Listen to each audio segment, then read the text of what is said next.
What's good, YouTube? Strike Master 381 here. I'm back again, and today, or rather tonight, I'm gonna give you the Week 9 lineup, some predictions, and a little something extra as well, since now we are into Week 9. In case you're wondering, yes, I am purposely not recording my face. Seems how it seems like a lot of people seem to be deteriorate from my videos because of my face, or maybe because of the lighting I have in my room. Who knows? But I thought I would basically show you a picture of one of the XY Furious, one of the Pokemon trading card games XY Furious Fist packs that one of the packs that I just recently bought about a week ago. I think it was a week ago. But anyway, give you something to look at while I give you the lineup. So here we go. As everyone already knows by now, whoever follows football, the Thursday night game already happened. Saints beat the Panthers 28-10. So the Saints are now 4-4. Panthers are 3-5-1. And also gonna mention the Saints are now on top of their division in the NFC South, which we will talk about a little later. Excuse me. Sorry, a little gassy, don't know why. But anyway, now on to the upcoming matchups. For Sunday, the early afternoon games at 1 p.m. We got the 1-6 Buccaneers against the 4-3 Browns. Then the 1-7 Jaguars versus the 4-2-1 Bengals. There's also the 6-1 Cardinals versus the 6-2 Cowboys. The 5-2 Eagles against the 4-4 Texans. The 1-7 Jets versus the 4-3 Chiefs. The 5-3 what the hell? So I was watching something on TV, just saw something on TV, I don't know why I was paying attention to that. But anyway, the 5-3 Chargers versus the 4-3 Dolphins. The 3-5 Redskins versus the 3-5 Vikings. And then for the afternoon games, first the 4:05 game is the 2-5 Rams versus the 4-3 49ers.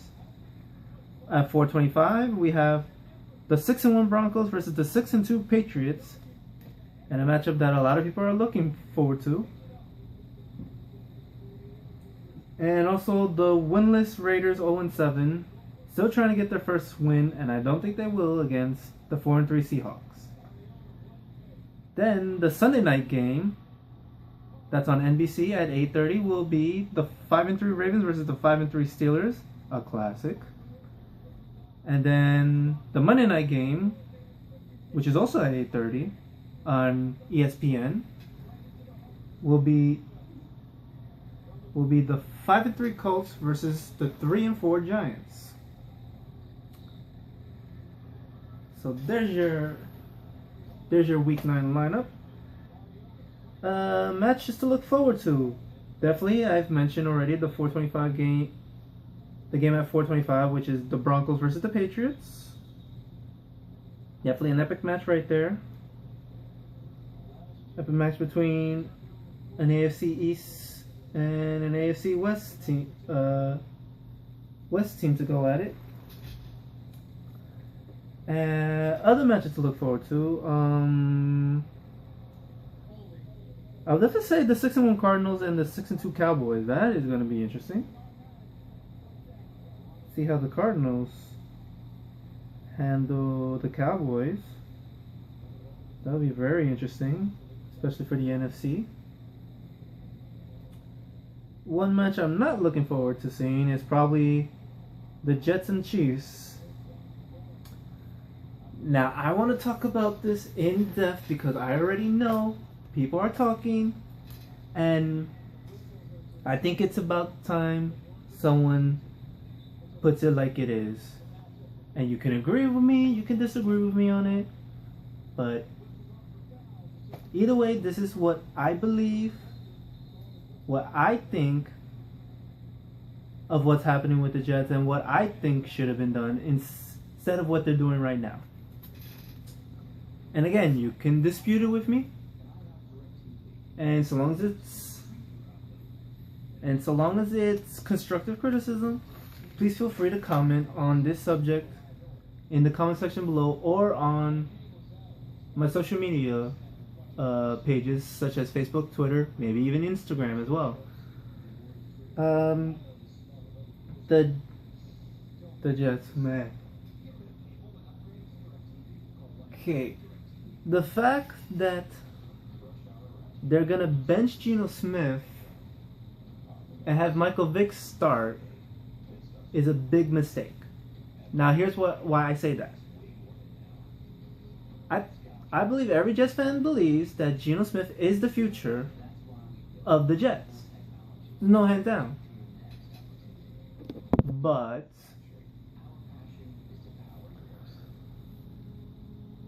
when you don't really have an offensive line to protect the quarterback, I don't care who the quarterback is, even if it was Peyton Manning, if you don't have a good offensive line to protect you, you are not going to have enough time to make decisions. And that's what's been happening in their 6-game losing streak stretch here. Geno Smith has not been given time to make plays. Now, they've come close in a couple games. So you can't say that Geno Smith is not doing what he can. He's doing what he can. But like saying in their last game, where he threw 3 interceptions in the first quarter and was benched. Okay, I can understand wanting to change the momentum there. But Michael Vick's not going to do much. All he's there to be is a backup. That's all he is now. He was good back in the days, but he's not anymore. And even he knows he's deteriorating. And I don't care who the quarterback is. If you don't have the protection you need, you are not going to make the decisions quickly. If you don't even have a couple seconds to even make the decision to either throw it, run it, give it away, or anything like that, most of the time you're going to be under siege. And the fact that they're going to bench him this Sunday and start Michael Vick, I think is only going to make it worse. Because Michael Vick gets hurt too much. Yes, he's an experienced quarterback. Big deal. But he's getting there in age. And you know he likes to run it more than he wants to throw, which is a problem in the NFL. And truth be told, I think they made a terrible decision on wanting to start Michael Vick. And it seems like front management is not taking any blame for what's going on. I don't know what's going on with them. I don't know why they're not taking blame. They should. In all honesty, they should not have benched Geno Smith. Hands down, they should not.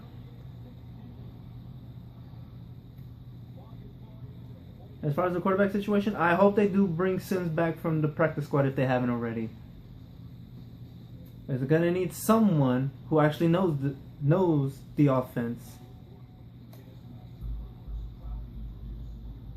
Especially if they don't plan to play Geno at all.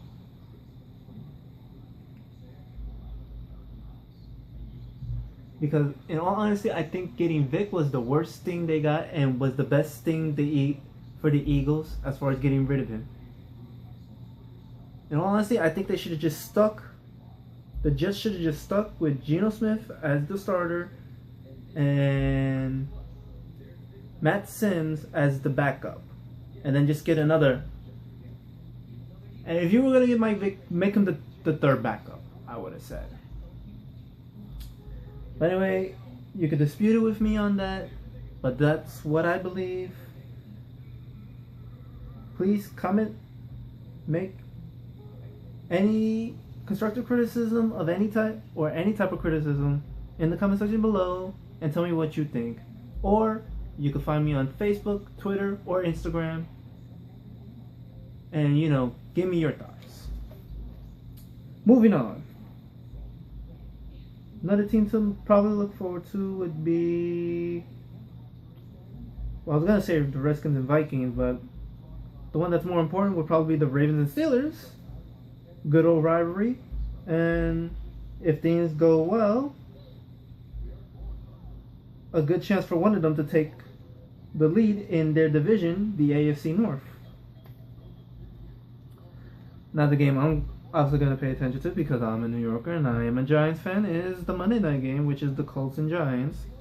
Giants still have a chance, but they really do need to win their games from this point on. And maybe get a little help. Okay. Normally I would end the video here, but since we are into week 9, I think it's time that we mention,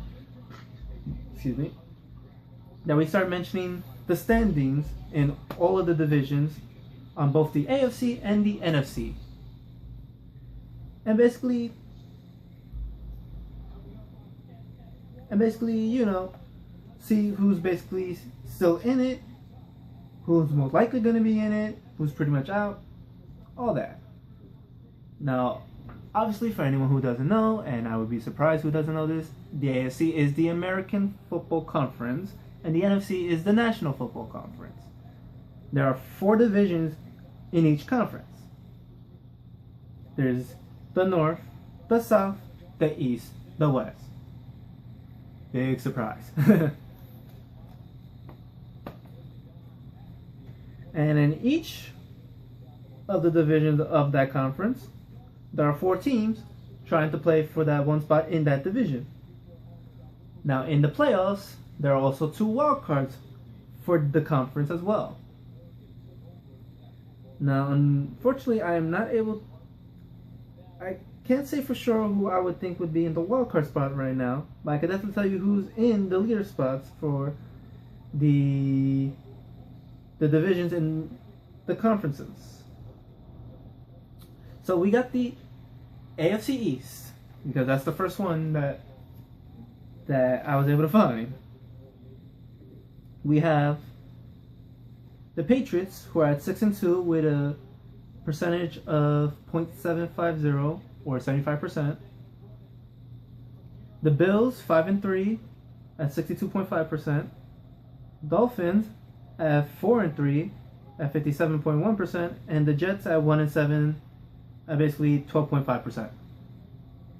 Now before I continue, the percentages is basically just a chart or a factor in their probability of making the playoffs or an overall,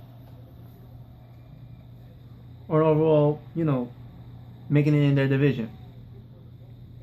Or in other words, you know, the percentage of them winning in their division or an overall making the playoffs, if that makes any sense. Continuing, we have the AFC North. The Bengals at 4-2-1 with a percentage of 64.3. Ravens at 5-3, 62.5. Steelers 5-3, 62.5. Browns at 4-3 with a 57.1% chance of making the playoffs at all.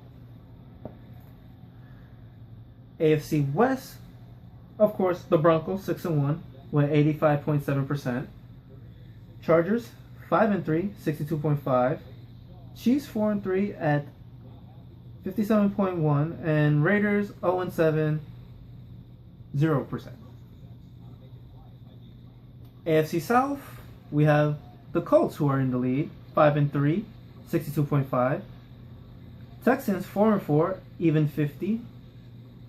Titans at 2-6 at a 25%, and Jaguars at 1-7 with a 12.5%. And now for the NFC. The NFC South, we have the Saints at 4-4 and even 50. Panthers 3-5-1 at a 38.9. Falcons 2-6 at a 25. Buccaneers at 1-6 with a 14.3. NFC North. The Lions shockingly at 6-2, 75. Packers 5-3 and on a bye, 62.5.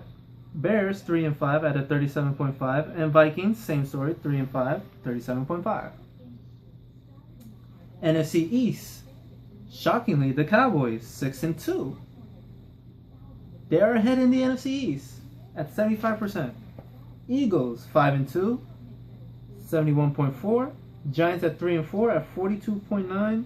Redskins with their win over the Cowboys last week, 37.5. And with the NFC West, we have Cardinals 6-1, 85.7. 49ers 4-3 at 57.1. Seahawks, same story, 4-3, 57.1. And Rams at 2-5 at 28.6. Now with the AFC, basically the picture is if the regular season was to end today, or should I say, yeah, basically if it was to end today, it would be the Patriots winning the AFC East, the Bengals winning the AFC North, the Broncos in the AFC West, which I think they're going to win anyway, and the Colts in the AFC South. Now currently, judging by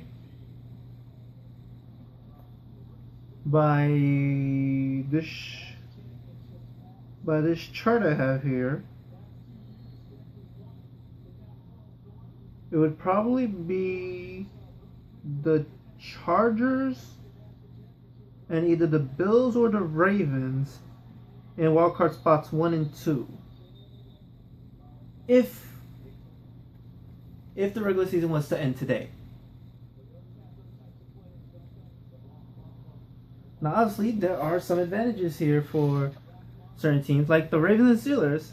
If the Bengals are to lose their game against the Jaguars, which I doubt will happen, but if it somehow does, then the Ravens and Steelers will move up to 1 and 2 respectively, and basically the winner of the Ravens-Steelers game tomorrow night will basically have sole possession of the AFC North, while the other one will be in second. Chargers still have a chance to catch up. Texans have a good chance of catching up to the Colts if they want to get the South. But I think they're going to have to go for wild card on that. Now teams that are basically out of the running at this point, because we're in week 9, there's week 10, 11, 12, 13, 14, 15, 16, and 17. There's 17 weeks. Each team gets a bye, so it's basically out of 16 games. And we got 1, 2, 3, 4, 5, 6, 7, 8 more weeks.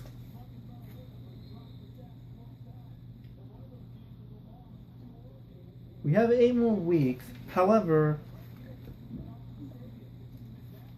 teams that are basically out of it at this point, as far as the AFC, would probably be the Jaguars.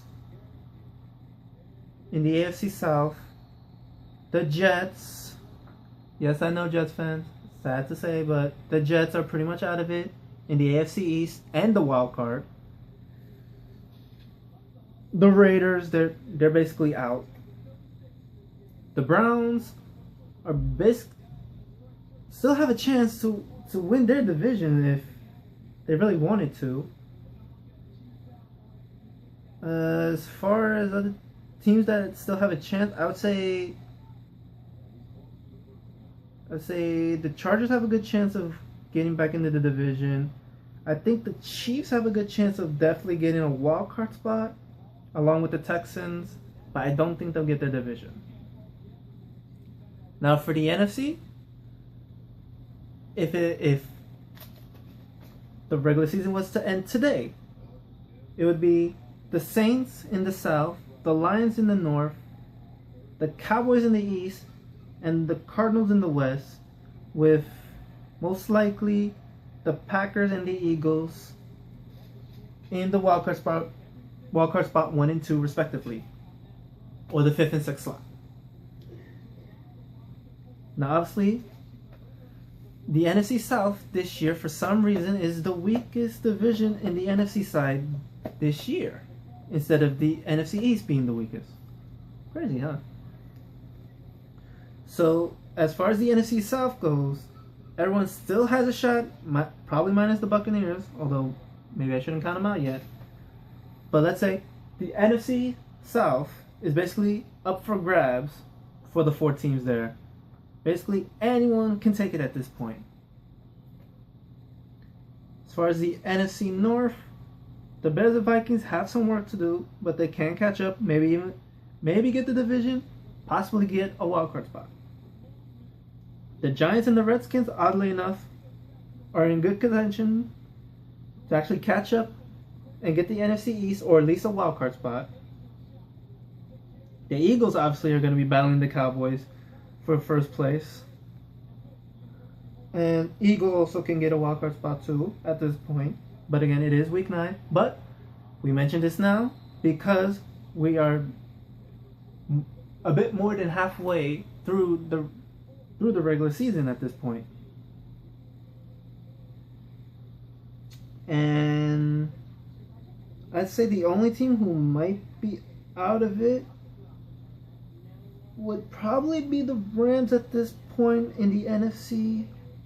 Though the way things are looking, it does look like they could make a good run, but they really would have to win all their games from this point on.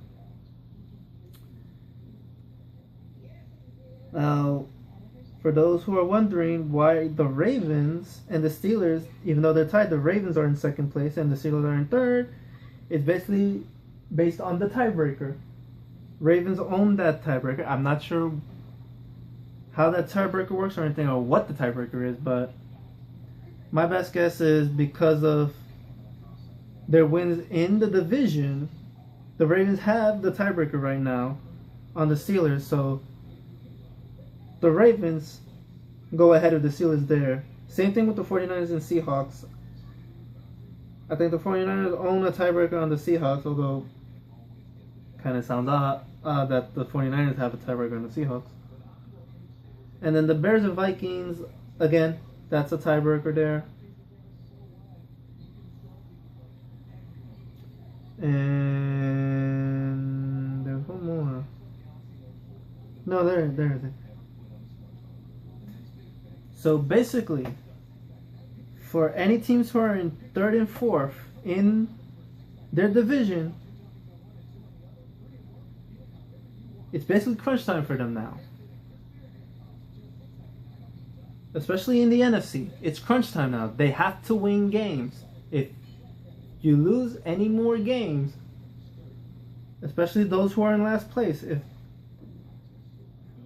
if say the Jets, although I think they're out of it, if they lose one more game, they're completely out of it. Ouch. Jaguars, same thing.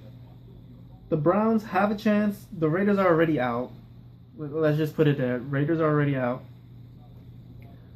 Buccaneers can't afford a loss. Rams can't afford a loss. Looks like the division to look to is the NFC East this year, I would say. But that's my opinion. You could give me your thoughts on who you think which division is basically the most busiest and the contender this year. Is any teams on the AFC side? Is there any teams on the NFC side? And which division?